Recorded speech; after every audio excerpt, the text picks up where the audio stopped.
শীতলপুর গ্রাম নামে শান্ত হলেও অমাবস্যার রাতে এখানে এক অদ্ভুত নীরবতা নেমে আসে। চাঁদের আলো কালো মেঘের আড়ালে ঢাকা পড়ে, আর মাঝে মাঝে বিদ্যুতের ঝলকানি সেই অন্ধকারকে আরও রহস্যময় করে তোলে। গ্রামবাসীদের মুখে মুখে ফেরে এক ভয়ঙ্কর গল্প। অমাবস্যার রাতে নাকি শীতলপুরের লেক থেকে ভেসে আসে এক অভিশপ্ত আত্মা। 10 বছর আগে লেকে ডুবে গিয়েছিল এক যুবতী। এরপর থেকেই গ্রামবাসীরা বলে, প্রতি অমাবস্যায় সাদা শাড়ি পরা সেই মেয়ের আত্মা লেকের ধারে ঘুরে বেড়ায়। তার কান্নার শব্দ শোনা যায়, আর কেউ কাছে গেলে সে তাকে টেনে নেয় অতল জলের গভীরে। এই রোমহর্ষক কাহিনী শুনে শহরের 4 তরুণ ইউটিউবার রাহুল, মেঘনা, অদ্রিজা আর সমীর ঠিক করল এর রহস্য উন্মোচন করবে। তারা হরর কন্টেন্ট তৈরি করে বেশ জনপ্রিয়। তাদের বিশ্বাস, যদি তারা এই লেকের রহস্য ফাঁস করতে পারে তবে তাদের ভিডিও ভাইরাল হবেই। রাত 12টা, ক্যামেরা আর লাইট নিয়ে তারা লেকের ধারে পৌঁছল। চারদিকে শুধু ঝিঁঝি পোকার ডাক আর বাতাসের শোঁ শব্দ। সমীর ঠাট্টা করে বলল, এগুলো সব বুজরুকি, ভূত বলে কিছু নেই, শুধু ভিউ বাড়ানোর দারুণ সুযোগ।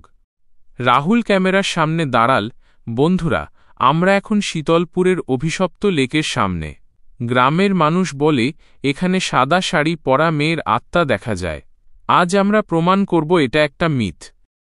তার কথা শেষ হতেই হঠাৎ এক শীতল বাতাস বইতে শুরু করল। লেকের পানি স্বাভাবিকের চেয়ে বেশি নড়ে উঠল। মেঘনা অবাক হয়ে বলল, বাতাস নেই অথচ লেকে ঢেউ উঠছে। তখনই ক্যামেরার লেন্সে এক বীভৎস দৃশ্য ধরা পড়ল। লেকের মাঝখান থেকে ধীরে ধীরে উঠে আসছে এক সাদা শাড়ি পরা অবয়ব। তার চুলগুলো ভেজা, মুখ ঢাকা, কিন্তু চোখ দুটো অস্বাভাবিকভাবে লাল। মেয়েটি আস্তে আস্তে তীরের দিকে এগিয়ে আসছিল।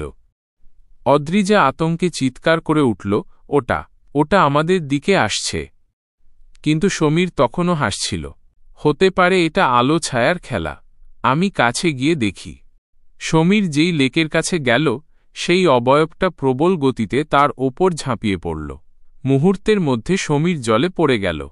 বাকিরা চিৎকার করতে করতে দেখল সমীর হাত পা ছুঁড়ছে, কিন্তু কিছুতেই ভেসে থাকতে পারছে না। কয়েক সেকেন্ডের মধ্যে সে পানির নিচে অদৃশ্য হয়ে গেল। মেঘনা আতঙ্কে কেঁদে উঠল, আর রাহুল শক্ত হাতে ক্যামেরা ধরে রেকর্ড করতে লাগল। তখনই সেই অবয়বটা লেক থেকে উঠে এসে তীরের ওপর দাঁড়াল। তার মুখের চামড়া যেন গলে যাচ্ছে, আর চোখ দুটি সরাসরি তাদের দিকে তাকিয়ে আছে। রাহুল আর অদ্রিজা প্রাণপণে দৌড়তে লাগল, কিন্তু মেঘনা ভয়ে আড়ষ্ট হয়ে দাঁড়িয়ে রইল। মেয়েটি মেঘনার দিকে এগিয়ে গেল, ফিসফিস করে বলল, আমাকে বাঁচাও।